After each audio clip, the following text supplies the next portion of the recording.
Alhamdulillahirabbil alamin, setelah kita bisa mengunjungi komplek pemakaman dan masjid Imam Al-Bukhari yang sedang dalam tahap renovasi, kita akan melanjutkan menuju ke museum dan madrasah. Museum dan madrasah Imam Al-Bukhari berada tidak jauh dari komplek pemakaman dan masjid beliau.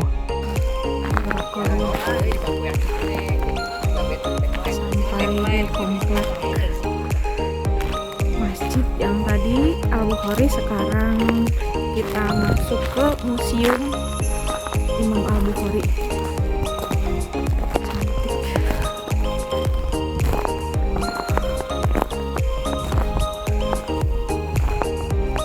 Suhu masih -7.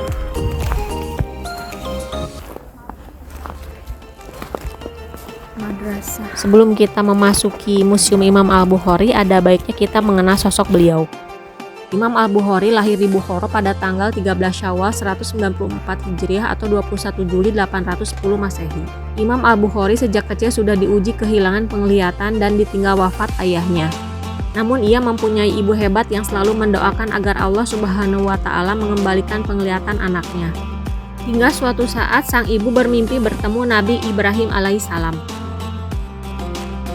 "Janganlah kau bersedih, sesungguhnya anakmu akan dapat melihat kembali dikarenakan doamu terhadap anakmu." Dan keesokan harinya Al-Bukhari pun dapat melihat kembali. Ibunda Imam Al-Bukhari bernazar akan mewakafkan hidup putranya untuk ilmu setelah penglihatan Imam Al-Bukhari kembali. Pada 210 Hijriah, di usia 16 tahun, ia meninggalkan Bukhara menuju Tanah Suci bersama ibu dan kakaknya Ahmad. Di Mekah dan Madinah, ia mengikuti kajian para guru besar hadis. Untuk mendapatkan hadis sahih, Bukhari menghabiskan waktu selama 16 tahun untuk mengunjungi berbagai kota guna menemui para perawi hadis, mengumpulkan dan menyeleksi hadisnya. Setelah berkelana hingga belasan tahun, Bukhari akhirnya menyelesaikan tulisannya sebanyak 9.082 hadis dalam karya monumentalnya Al-Jami' As-Sahih yang dikenal sebagai Sahih Bukhari.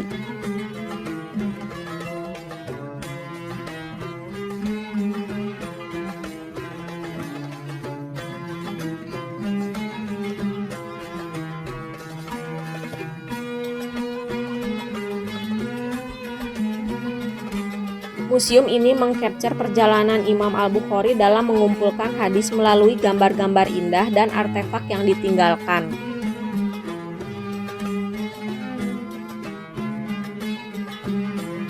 Imam Al-Bukhari hafal 100.000 hadis sahih sanad dan matannya, serta hafal 200.000 hadis tidak sahih sanad dan matannya.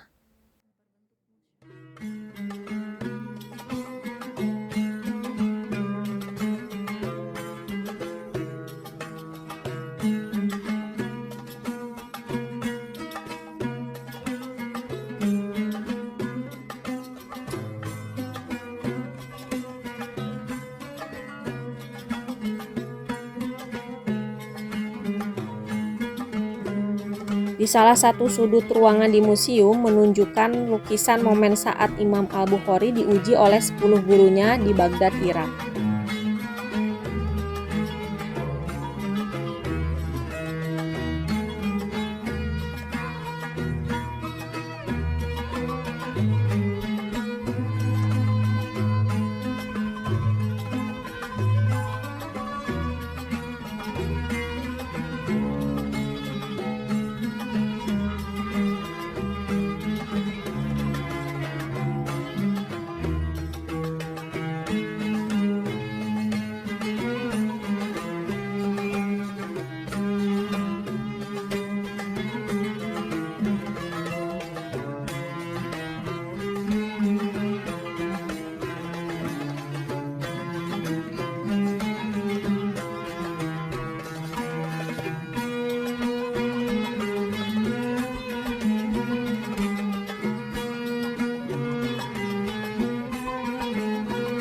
Hikmah mengenal beliau adalah kegigihan menuntut ilmu sejak dini, meninggalkan kampung halaman ke berbagai daerah dan negara untuk belajar kepada banyak guru dan menghafal ribuan hadis tanpa mengenal lelah. Sehingga karya kitab beliau sampai kepada kita dan bermanfaat.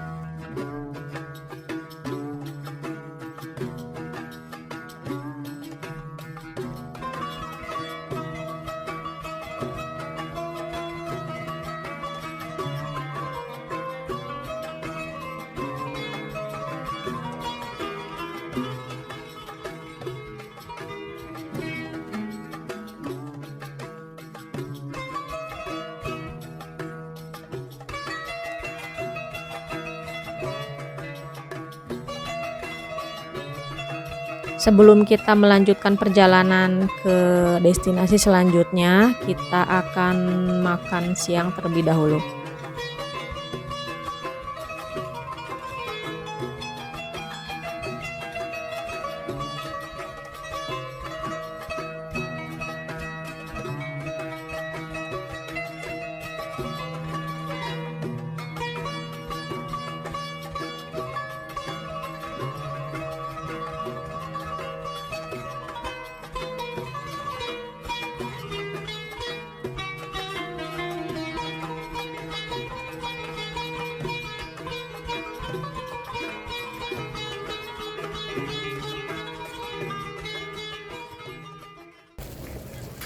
Alhamdulillah, setelah beberapa menit perjalanan, kita sampai juga di Registan Square.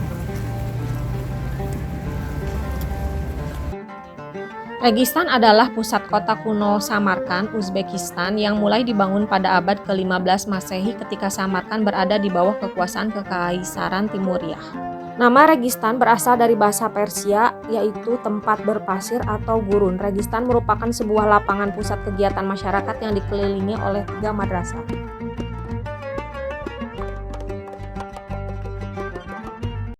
Madrasah Ulugh-Beg dibangun oleh Ulugh-Beg pada masa kekuasaan kakeknya Timur di era Kekaisaran Timuriah. Madrasah tersebut didirikan pada 1417 hingga 421 yang menjadikannya madrasah paling awal.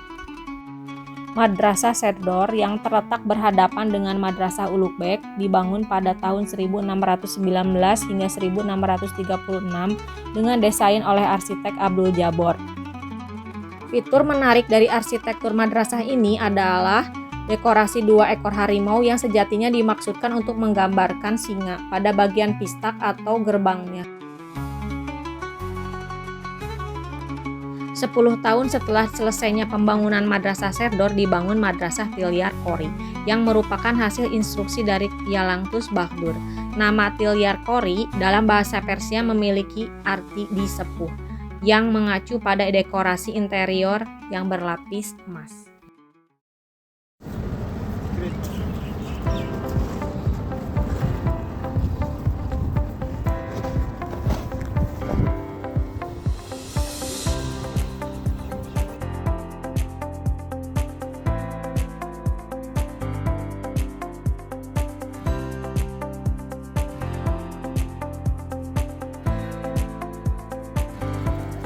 Tidak jauh dari Registan Square terdapat patung Islam Karimov, Presiden Republik Sosialis Soviet Uzbek.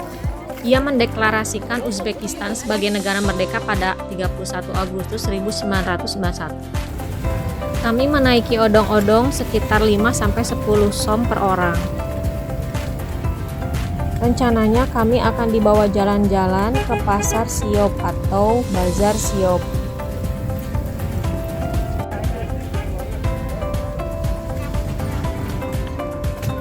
Di sepanjang perjalanan terdapat banyak kafe dan toko-toko yang menjual pernak-pernik khas kota Samarkand.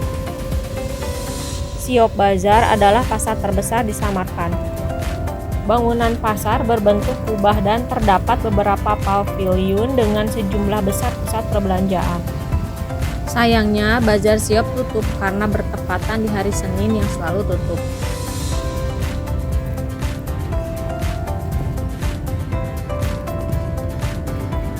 Agak kecewa sih ya sudahlah gimana lagi ya, tapi ada hikmahnya juga sih, kita jadi nggak banyak belanja.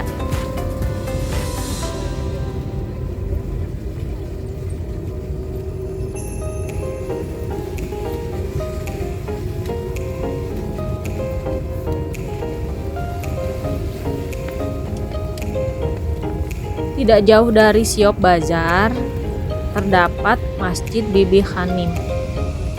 Masjid Bibi Hanim adalah salah satu monumen terpenting di Samarkand. Pada abad ke-15, masjid ini merupakan salah satu masjid terbesar dan termegah di dunia Islam.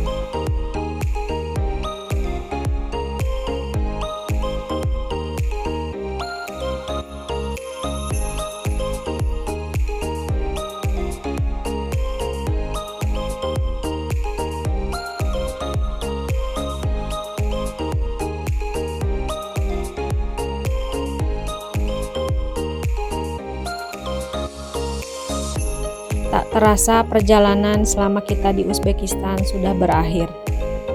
Begitu banyak hikmah dan pelajaran yang bisa kita ambil petik dalam perjalanan ini. Semoga Allah senantiasa memberikan kita kelapangan rezeki untuk bisa kembali ke bumi ulama Imam Al-Bukhari. Amin ya Allah. Terima kasih Uzbekistan, kami bisa menyusuri sejarah dan keberkahan negeri sang imam. Assalamualaikum warahmatullahi wabarakatuh. Sampai jumpa di episode berikutnya di Madinah dan Mekah. Alhamdulillah. Sampai jumpa, bye-bye.